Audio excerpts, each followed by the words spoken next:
Hey guys, Ken McClellan. Michael Beresford here. With my full year of the property investor, we're going through each of the stages to become a successful investor. Setting up their team is the one we're going through at this point in time. We've done accountant, broker, and we've done conveyancer. Number 4, probably the most important one, and I'll get Michael to explain to you why. Having a mentor is really important. I used a mentor when it came to business and property investing early days, but Boz, explain to me why property investing, or let's just spitball it. Why is property investing the most important factor in life to have an actual mentor if you're investing to what you're going to do? All right, let's keep it practical. So you don't really have this challenge these days, but haircuts. When you had hair, There we go. did you go to a hairdresser to cut your hair? I did. Mum used to take me along, and then I went myself when I was a big boy.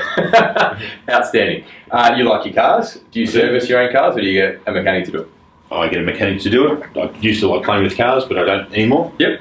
And do they do a better job than what you did? Yeah, that's they're trained to do that. Exactly right. And your kids love basketball, Correct. among other sports. Yep. Do they coach themselves, or do they have someone coaching them from a young age? Coached all the way through. Yep. Yep. And they've got better as a result. And they got better as a result. That is the reason why you need a mentor, because we can talk about haircuts, we can talk about mechanics, we can talk about kids playing sport, right? If you get a bad haircut, 20 or 30 bucks can fix that problem. Time will fix anything. Indeed, yeah. If you make a bad decision with a property investment, then that can be a $500,000, $600,000, $700,000 lemon, and it's going to take you years and a lot of money to come back from. Yeah, close your book on life.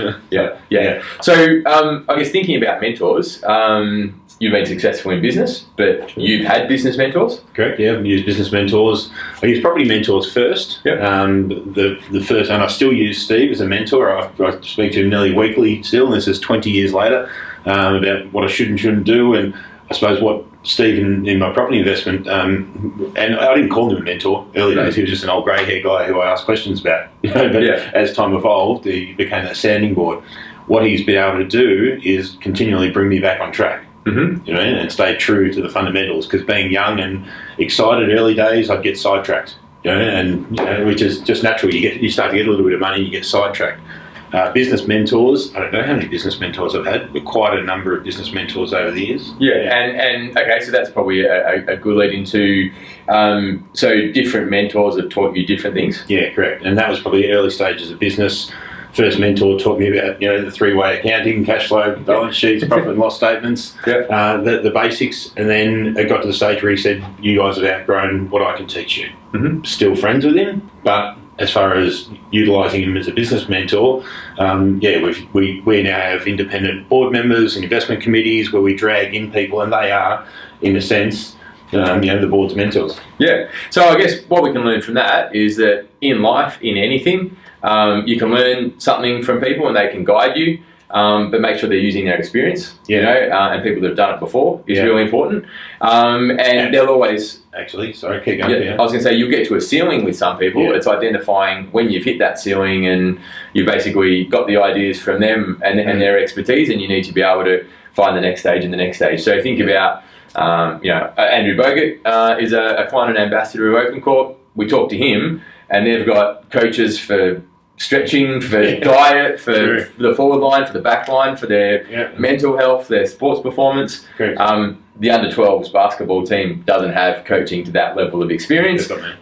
Indeed they have. That's an example of how it works. So I think probably the key takeaway is make sure that your mentors have experience in what they do. Make sure that it's something that they're doing themselves. Because that way it just keeps you on the straight and narrow. Yeah. So this leads on one very last point. So Open Corp, without promoting your choice to use Open Corp or whoever you use, Open Corp's been a finalist this year in property advisory and funds management and client advisory based on client outcomes is the criteria. What pisses me off nowadays, and what I think people should look out for, when I utilised Steve early days, he was just a grey hair old guy who was a friend of a dad. So he had my best interest at heart. He never asked me for a cent. In fact, he's probably given far more than the time I've dragged out of him. And I do appreciate that.